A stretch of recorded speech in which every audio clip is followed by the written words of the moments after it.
आता साध्या साध्या गोष्टी सांगतो. ज्यांना झोप लागत नाही, ज्यांना शुगरचा त्रास आहे, ज्यांना समजा हातापायाची धग होते, पोटात धग होते, डोळे रखरखतात, अशा लोकांनी साधं खोबरेल तेल घ्यायचं, त्यात कडुलिंबाची पानं भरपूर घालायची, म्हणजे ते समान व्हायला पाहिजे असं करायचं. आणि हे उकळत राहायचं, थोडा वेळ उकळायचं. बघा, पानं शक्य करून धुवूनच घ्या आणि ते तेल पण स्वच्छ घ्या. खोबरेल तेल साधं घाण्यावरच आणा, बघा घाण्यावरचं तेल आणा आणि त्याच्यातून तुम्ही ते शिजवून घ्या.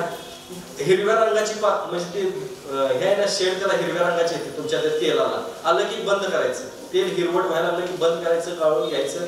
ते तसंच 2 दिवस झाकून ठेवायचं, पानांसहित झाकून ठेवायचं. 2 दिवसानंतर काढायचं, पानं हाताने चांगली पिळून घ्यायचे, ते तेल आहे ते वस्त्रगाळ करून घ्यायचं.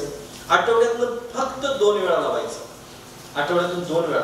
मेंटली स्ट्रेस सगळा काय होतोय, शांत झोप लागते, केस चांगले राहतात, गुडघे दुखी, कंबर दुखी हे सगळं कमी होते, कारण पचनक्रिया चांगली चालते.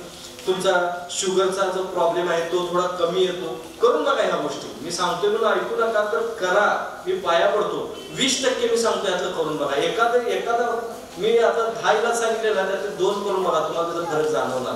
मग तुम्ही 8 उरलेले ऑटोमॅटिक करणार, मला चांगलं माहिती आहे. पण हे करून बघा, मी पाया पडून सांगतो. हे तेल माझं नाही, कडुलिंबाची पानं माझी नाहीत, कुणाची घ्या आणि ते तेवढं करा, घरच्या घरी करून बघा आणि तुम्ही सांगा मला रिझल्ट. मी तुम्हाला सांगणार, तुम्ही माझ्या फोन नंबरवरती फोन करून मला सांगणार तुम्ही 100% की बरं वाटतंय म्हणून.